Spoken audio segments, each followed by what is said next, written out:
There we are. Yo, yo, yo, another week. Another Is there a week. fourth one, third one, fourth one? Third one. Right? Third one? Mm-hmm. Third one. Third podcast in the house. All right. Finally got me a nice little setup, looking professional, or the opposite, unprofessional, depending on who you are. Blame it on the tech people. Is that a Dosh? What kind of dog is that? I don't know. It's one of them hunter dogs. Animal. It's like the ones you guys got in Florida. Yep, Mm-hmm. plenty of them. Okay. I Matt, think you want last time, to Coach start this Shane, off? last time we were getting ready to, or we were doing our podcast, we had a hurricane sweep over our friend over there. Yeah, So it's it's good true. to see you Dang. still kicking.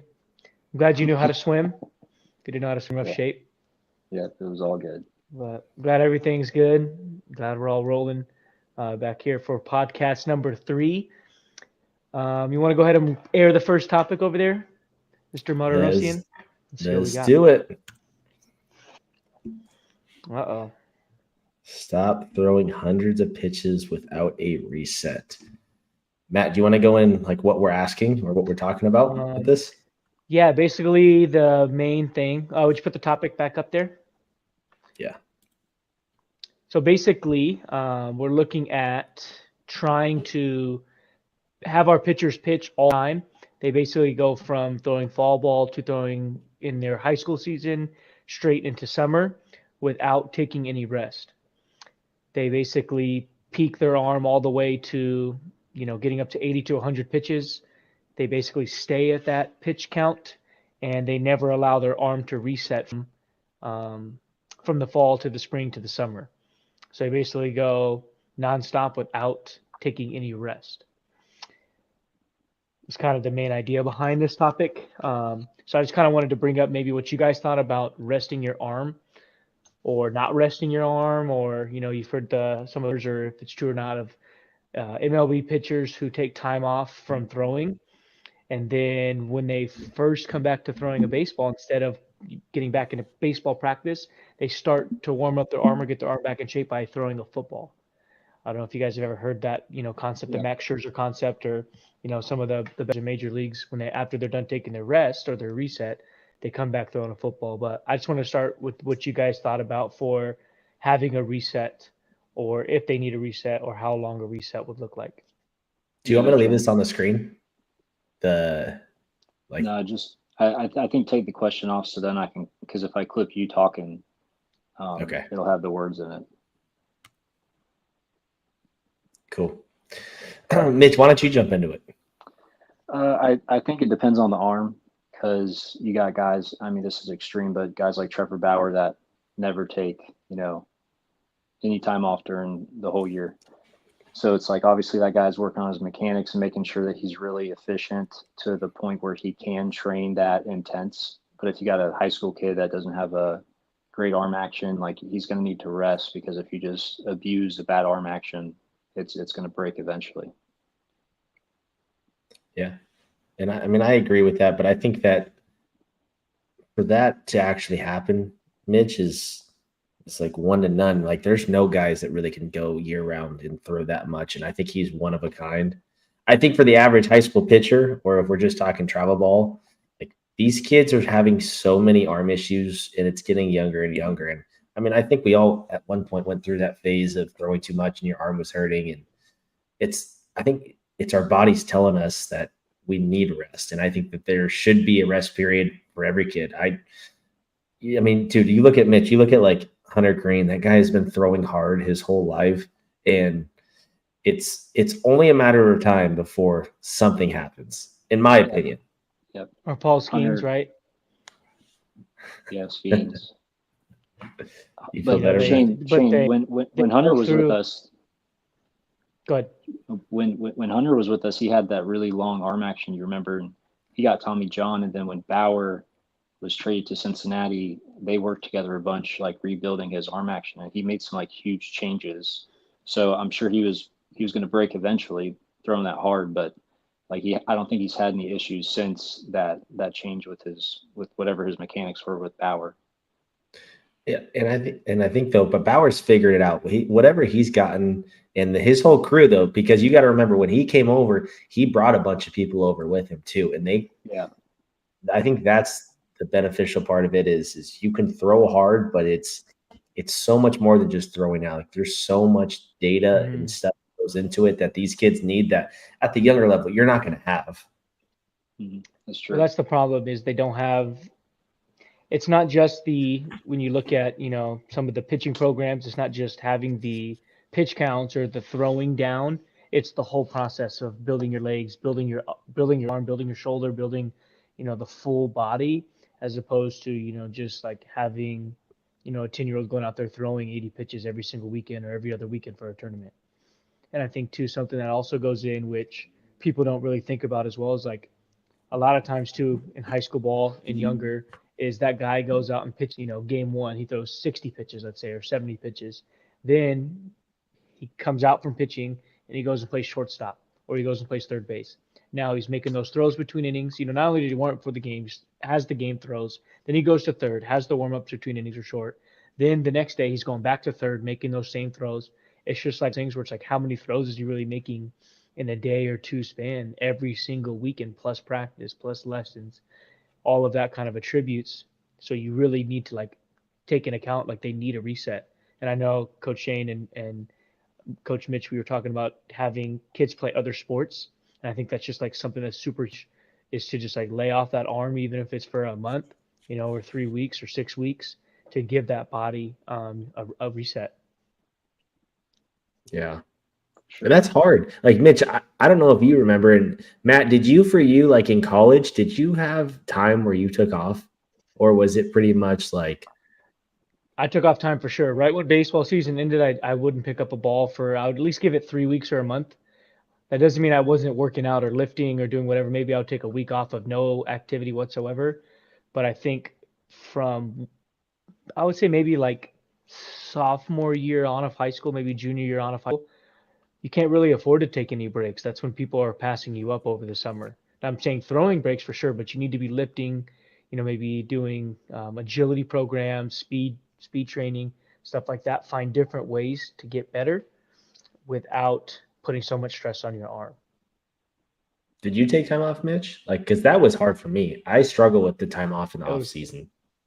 Um, I, I don't think I had anything specific throwing wise until about my sophomore year of college, and that's when me and Brantley were throwing partners, and we would long toss as much as possible, like like at least 3 days a week, like mid season.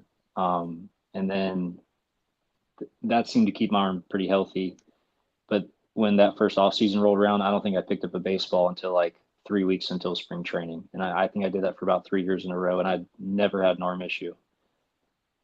Yeah, and I think for most of you people out there, whether maybe you know baseball or you know, like our off season starts in pretty much, at least in the minor leagues, you're right around October, and you're not doing crap, and you're told to not do anything until early January, and that's a long time. Like I struggled with it at first. Like I couldn't understand that because your whole life it's go go go, and to be told to not do anything, no throwing, no hitting, I Yeah, hated that. it's I weird. couldn't. It's a But Yeah, long I think it's a four to different six mindset for weeks. you guys too, coming from pro ball. Like that's your livelihood and that's your job and that's your future career, right? It's a lot. It's a profession more than it is of like taking care of you. It's harder. What am I trying to say? I'm trying to say that like it's your profession as opposed to like just being a high schooler trying to, I don't know, get better is what I'm saying. Like there's other ways you yeah, can get better without throwing. for sure. But even for you, Matt, like you think about college. I mean, you got like Cape Cod, you got so many of these other leagues that, dude, that's a year-round thing. Like for these guys, Mhm. as soon as season's done, like that is nonstop. And I think there's more for college guys than there is minor league guys. I think No it's doubt. way more active. For sure.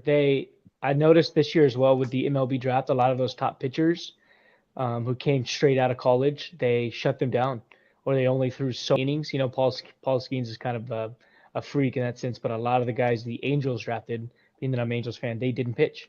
They brought him in, they sent him straight to AZL, and they kind of threw a little bit of bullpens and just worked out, and they never pitched, just to kind of give them that reset, I think, and so that way they had him for the next season.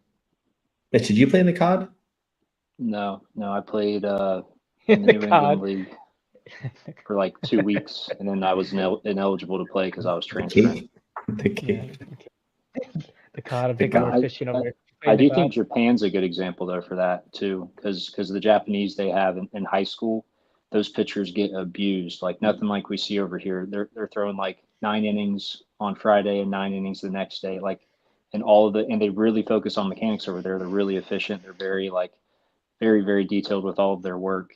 And when those Japanese pitchers come over here, they always end up getting hurt. So you could make an argument for overuse as a thing as a kid, because even these Hmm. flawless mechanics, these Otanis and all these Yu Darvish, like they come over and they always end up getting hurt pretty quick too.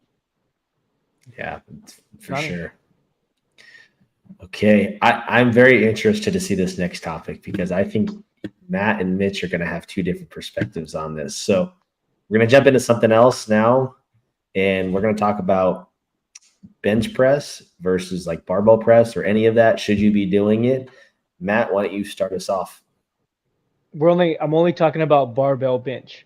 So for those of you that Okay. don't know, barbell is the straight bar that goes all the way across.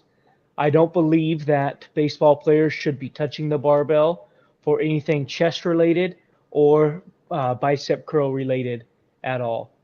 I think it's good for everything else, but I think the stress that it's putting on your arm, specifically your throwing arm, I think it you have to look when at weightlifting. We have to look at the risk reward. So is it really, is this lift gonna give me so much reward that it's worth taking the risk on getting stronger?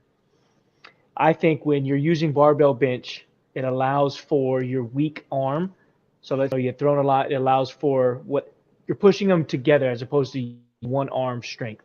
If you're using dumbbells, it forces each arm to use the same amount of weight. Even if it struggles a little bit, you're not putting the stress on the other arm. So let's say like your left arm is weaker than your right arm. When you're doing barbell, it's all going uniform. So if your left arm is weaker, that right arm is pushing all of the weight together as opposed to going to dumbbell, right? You have to have it even to push it up, if that makes sense. So there's no stress going on either arm, which is why I would agree to, or what I would say to not use barbell. I would say if you're going, I'm not saying to not do bench press. I'm not saying to, not do biceps or hammer curls or overhead pushes. I'm just saying that the barbell use so that way barbell bench use so that way we're not putting all that stress onto the elbow. Do you think it's shoulder as well or just elbow?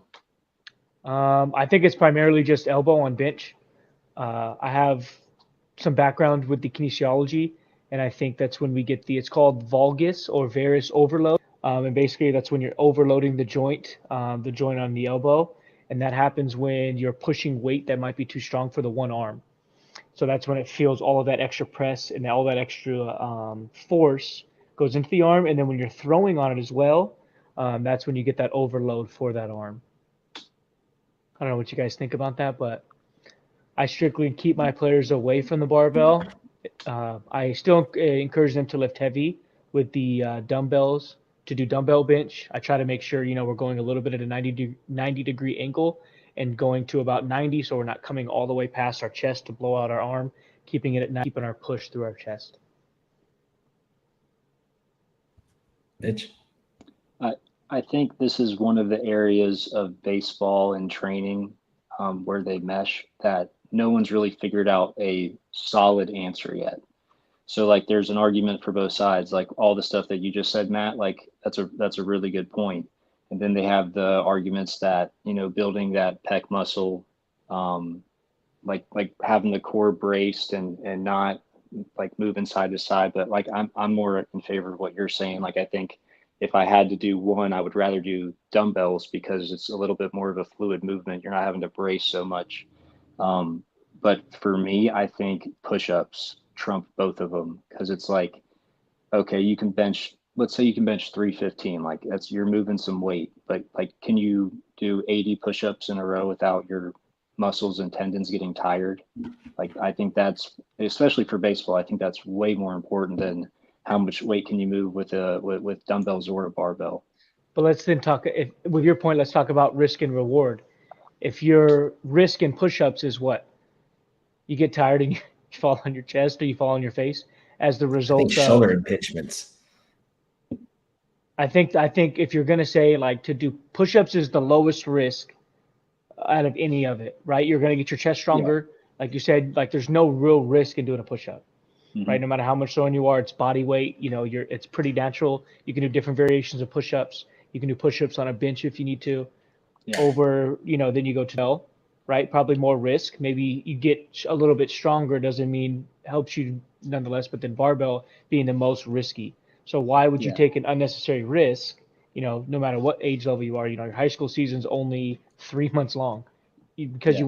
you couldn't do push-ups or you couldn't do dumbbell, right? You decided, well, now, well, you got injured and it cost your season. Why risk when you don't have to, right? There's other ways to get stronger without putting yourself at risk for that, if that makes sense. But I agree 100%. 100% with push-ups, pull-ups as Yeah. well, same boat. But also there's the argument where, let's say you toss a weighted vest on, like you're getting really strong with push-ups, like even with no weighted vest, if you're just doing a lot of reps, who's to say that that doesn't get you even stronger than dumbbell or barbell would? Because you're using everything, like nothing's isolated. It's just a push-up. Like the legs might be a little isolated in some areas, but not really. Like your whole body's there moving it instead Mm-hmm. of just your arms, or if you're laying on a bench. So I think push-ups are the lowest risk, like you said, for sure, but they might be like equal or even more of a reward than the other two. For sure. Nice. You're gonna go into impingements. No, I'm not really going to jump into this topic. I think you guys answered it. I just think that what we're talking about, like either push-ups or you're talking barbell, like I've always struggled with my shoulders are what kills me and what I always end up having issues with. Like it's not as much my elbow, it's the pain that I get in my shoulders, and it doesn't go away. So I steer clear of it because of that. That's why I only do dumbbells. So, but You that's only do again, dumbbells over doing push-ups. no, I'm not. I'm just talking in regards to the original question, dumbbells versus the barbell, and Yeah, so. for sure. And I think it's also too a little bit humbling, like especially for kids or when they go in the weight room. Everybody sees that stupid, Yep. barbell on the Yep. bench, and the first thing they want to do is they want to walk right in. Let me put this 45 on. Oh, that was easy. Let me put the 45, 25 on. But really, they just do freaking a 60 pitch bullpen or 50 pitch bullpen. They the shortstop, and now here they come in and grab the barbell. It's more like the Yep. pressure of the weight room as opposed to like swallowing your pride. And I think dumbbells are like less attractive, or less sexy than grabbing than doing the barbell Everybody bench. wants to know what you bench. Yeah. Everybody wants to know what you bench. Mitch, do you remember Chapman when he was with the Reds? Oh, I yeah. remember him in the weight room with dumbbell bench, and it was every day, Matt. It was like the 120s, and it was like nothing. Lorenzen too. Michael Lorenzen worked out like an Yeah. animal. Like, And that's Look at all their those guys bodies. did. Yeah, look at their Yeah, bodies. just though. like mine. Honestly, pretty similar. Lorenzen hung Olympic rings up in our gym, was doing workouts, and the strength coaches were making fun of him. And it's like, you're going to make fun of the guy that's in the stronger majors than everybody on the team. and in the majors, literally in the big leagues. Yeah. Crazy. All right, let's jump into the next topic. Mitch, I want you starting this one off, por favor. Stop walking on the field. Yes. Do we love that? Matt, you are a better man than I am for coaching high school kids, and that just if I was a coach, if someone's walking or if they don't run every single ball hard to first base, like you're getting benched immediately. Like that would be I just couldn't do it. So just if someone's walking on the field, like it's just like that drives me nuts. Like it's just the only thing you can control. Just like play hard, like hustle on and off the field, like jog a little bit. So when I texted one line for me, Coach Shane this question, I put on there to stop doing it, not to stop running on the field. I preach it every single day. Our practice may be an hour or maybe 2 hours long, right? In a 24-hour day. We only have 2 hours to practice. If we're going to walk from station to station, if we're going to walk on the field, if we're not going to none, zero. If they're going to walk on, we only have 2 hours to practice. Yeah, if we're not going to run everywhere we go, then they might as well just pack their bags and go home. And we run and do push-ups every single day because they decide to not run. They decide they want to walk to the next station, or they want to play catch and then, gone into me, there's zero walking allowed ever. But also I think too, it makes them stand out when we go other places and play, and it makes them stand out when they go to their travel ball because everybody else is taught to walk. Everybody hits an infield pop up and they go halfway, they throw their bat, they don't end up at first base, and they drop the ball and they look like. But see, Matt, are you pulling him out right away? Like, let's just say in a game that happens.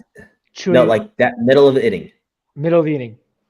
Senior Dude, last year, as soon as that guy literally he hits a ground ball to shortstop, sprints, then thinks he's going to get out, starts jogging slowly, gets through first base, is safe because of course they don't make the play. My senior starting shortstop last year, and we're about 4 games away from the league title. Like we're competing for a league championship. Took him right to the bench, yelled at him across the field, took him out. I don't care. I'm not into coaching to make friends.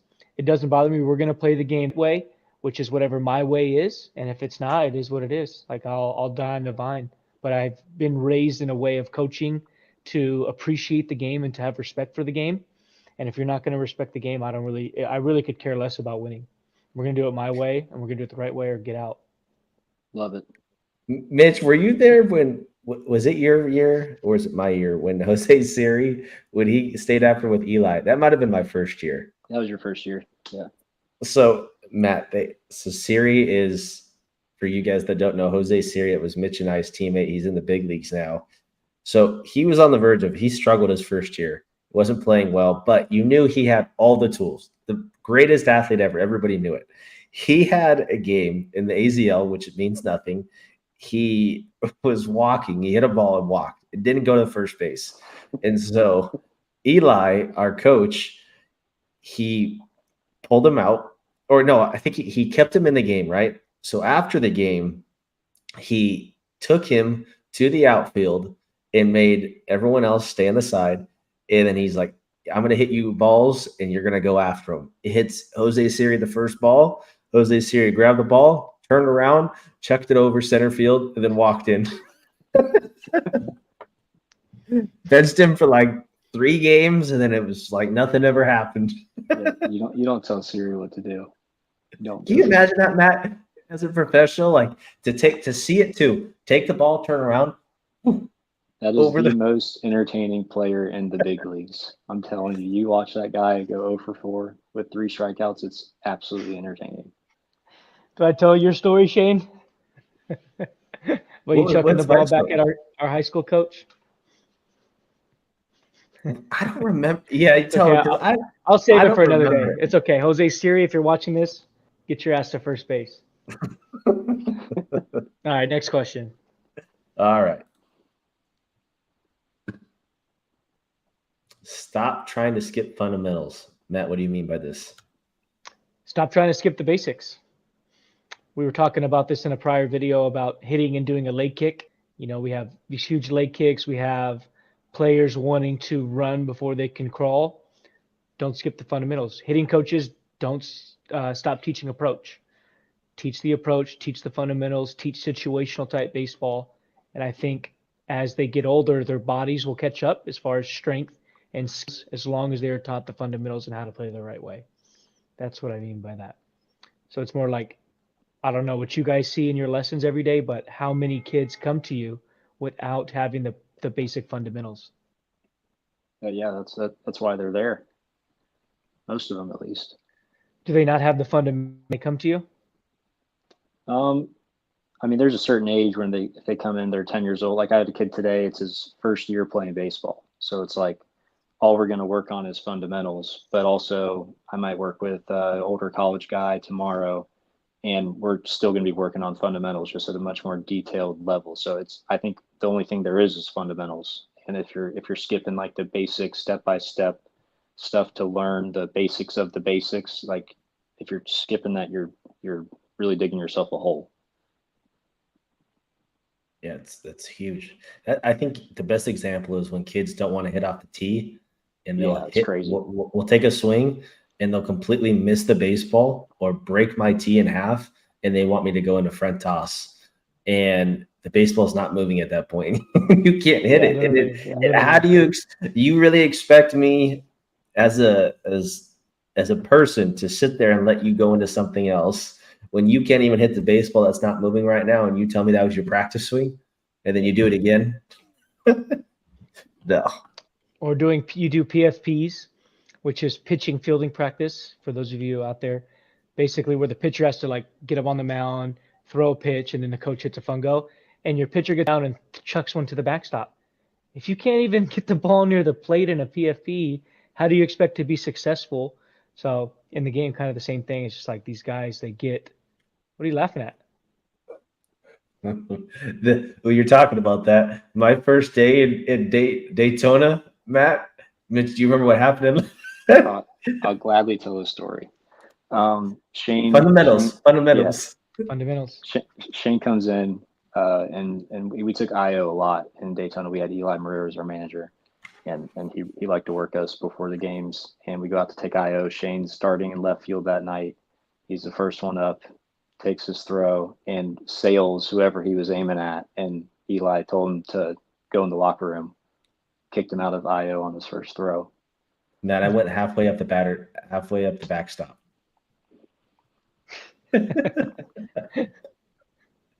But again, that's good though, because it's the fundamentals that should never happen ever.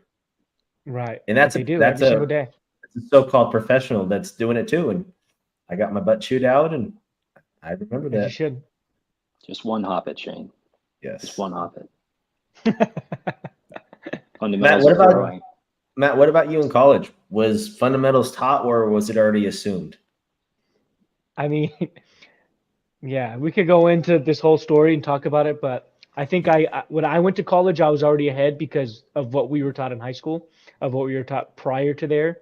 So I was able to befriend a lot of the older guys because I knew what the heck I was doing, as opposed to some other kids who came in, maybe they just threw hard or they had a tool or two, maybe speed or power. And so they had those tools, but they had no fundamentals. And so a lot of time those kids came to the team, they came to the program, they either adapted and got with it quickly, or they didn't make it out. And it's like those are the guys that like didn't make it through the fall, and you can kind of weed them out basically like in a few weeks. But 100%, man, we used to go. We had a turf field, so we used to practice once a week at a high school field down the street just so we could get live reps on a real baseball field. And my coach, because he didn't want to waste time, practice across the street. While we waited for the field at a public park. There'd be pine cones and tree roots and all of that. And we're doing like live bunts, and we're doing, kind of PFPs. And college. This is college. Okay. This is college, man. And yeah, we're doing like working on timing picks with a throwaway base at the public, with a pine cone there. Unbelievable stuff. But that kind of influenced me a lot for my coaching. Is just don't waste time. Get the most in every single day, every single second. And now I think my coach has 800 wins, my college coach, 800 career wins or 900 career wins. That's awesome. So find you a patch of grass and let some picks. Yeah. Mitch, what about you in JC Stetson? What do you think? I feel like JC is different in the regards of there's not as much teaching. Am I wrong to assume that? I mean, I'm just basing it off an experience once at each place. So it's like, who knows what the answer is, but at Stetson, we just had a grad assistant, ex minor league guy, played a year, and our head coach really wasn't too hands-on, and he played minor league ball, but it was really just weight room focus and like get as strong as possible. When I went to junior college, we had 2 ex-major leaguers on the coaching staff, and they were super hands-off with us. And they were just there and just like kept the vibes good and just let us play. Okay. I like it. My iPad's got 1%, y'all. Getting to the end. All right. It's a good thing there's no charger outlets in your house. That's good.